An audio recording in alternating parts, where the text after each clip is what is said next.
Good afternoon. I just want to re-emphasize what Chief Oates has already talked about. We've had a very tightly integrated investigative response.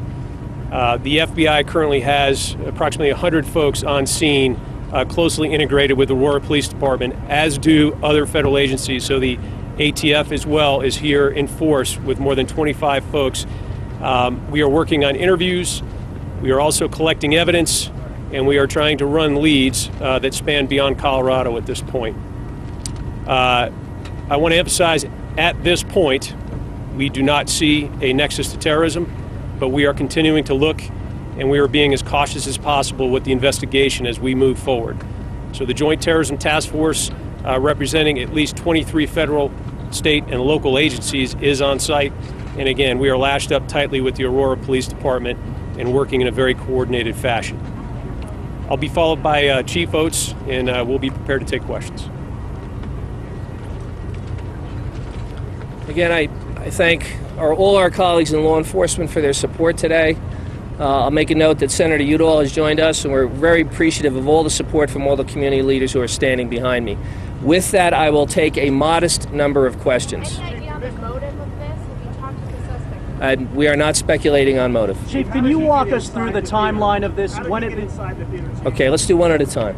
How did he get inside the theater? That is under investigation. I will tell you that his car was parked right outside the back door. Can you walk us through the timeline of this, when it began, kind of point by point, and how much time elapsed?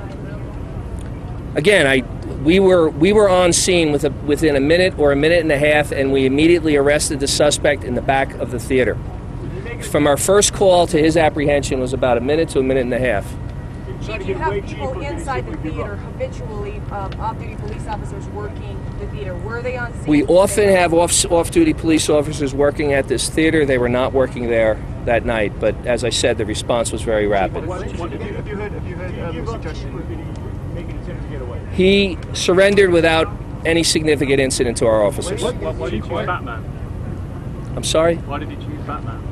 I'm not going to get into why he did what he did. That's not something we're prepared to discuss. Yes, sir. Just a couple of questions. Have you heard one suggestion that he was dressed not as Batman? I'm sorry? Have you heard a suggestion that he was dressed as a Joker? No, he was dressed as I described. Did he say anything to you? We wouldn't. That's not something we would discuss in this setting. Can you tell me what primary weapon he used to fire at people? Of the 4 weapons you've described, one of them being in the car. There's pretty significant evidence that he used the AR-15 within the theater, the shotgun within the theater, and a .40 caliber Glock. In the end, he was in possession of 2 .40 caliber Glocks. So which one he used in the theater or both, that's something we're working on. Do you have an order that he used them in? We're simply not prepared to tell you how many magazines. There is an awful lot of forensic and ballistic evidence. We will be in the theater for quite some time working that crime scene through. So we're not in a position to share that with you. Chief, Ray Kelly in New York they changed some of their plans for this evening. He said on camera that the suspect said he was the Joker and had red hair, but he is cooperating with you. Can you comment on that? No, I can't. I will tell you that I received a phone call from the NYPD today. I used to work for that agency, and I discussed the matter with them, but beyond that, I have nothing to say about that. Do you have the right to have those weapons legally? I know we're working up the investigation of those weapons, but I don't know what their legal status is. We have the assistance of Alcohol, Tobacco, and Firearms in that workup, and we'll see where that goes. But that's something that I'm not prepared to talk about right now. Did anybody else?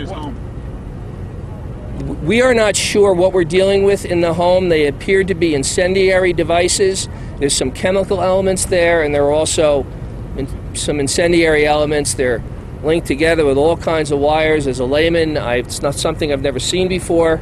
We have a lot of very smart bomb techs up there trying to figure out what we're going to do. Why did he tell you that there were explosives in his apartment? We don't know why he told us that. Some of the victims' children. He's cooperating though, somewhat. Sounds like he's talking to you. I'm not going to discuss what he's told us. Aside from that speeding ticket, has your department ever been made aware of this individual at any point? That's the extent of our contact with him. Anyone else? Yes. What did you start shooting with? Did you start shooting with an AR-15? If I knew that, I wouldn't tell it to you right now. Yes. I'm sorry? Are there any foreign? We're not in a position to talk about the identity of victims. Let me talk a little bit about our handling of the victims. We obviously have a lot of work to do. We've mobilized at least 50 victim advocates to deal directly with the victims and their families. We set up a staging area for families at Gateway High School, which is right down the street, and that continues to be the staging area for victims. And obviously we ask that you give them some space and privacy. There are folks who are trying to locate loved ones. This is a very, very tough day for a whole lot of people. They've been through an awful lot, and we'd appreciate if you gave us some space. But we're not in a position to talk about any of the victims until all the victims are identified and all the family members are spoken to by us. So I'm not prepared to release this booking photo today, and I don't know when we'll do that. Yes, sir. Is it legal to carry assault rifle in this state? I don't know the status of the legality of his possession of those weapons, and I'll leave it at that. Is there any evidence? All right. One more question. Yes, sir. Chief, we had a witness tell us that he saw a suspicious person in the front aisle that was lingering near the exit where the shooter came in. And I'm wondering if you've looked into that, because you said you believe he acted alone. So is that something you don't think played a part in allowing him to get in? We have information as to what occurred in the theater based on the roughly 200 interviews that we have made, and we have ballistic evidence inside that suggests how the shooting went down, but we have so much investigation to do, and that's the kind of evidence for a prosecution, not for a discussion at this time. Are there cameras in those? Evaluation of the shooter. That door, you couldn't access that door from the outside. It has to be open from the inside. We're not prepared to discuss any theories about how he got in there with the weapons, but we will tell you that his car was parked right outside the back door. Are there cameras in those theaters? How long did the entire thing last? If you got 911 call starting at 12:39.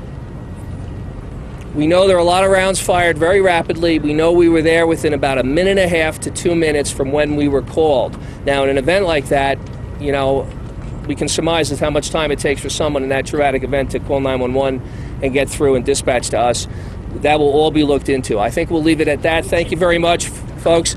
We will offer an update to you at 7 p.m. 7 p.m. and that update will be at Aurora City Hall. Okay? Thank you very much.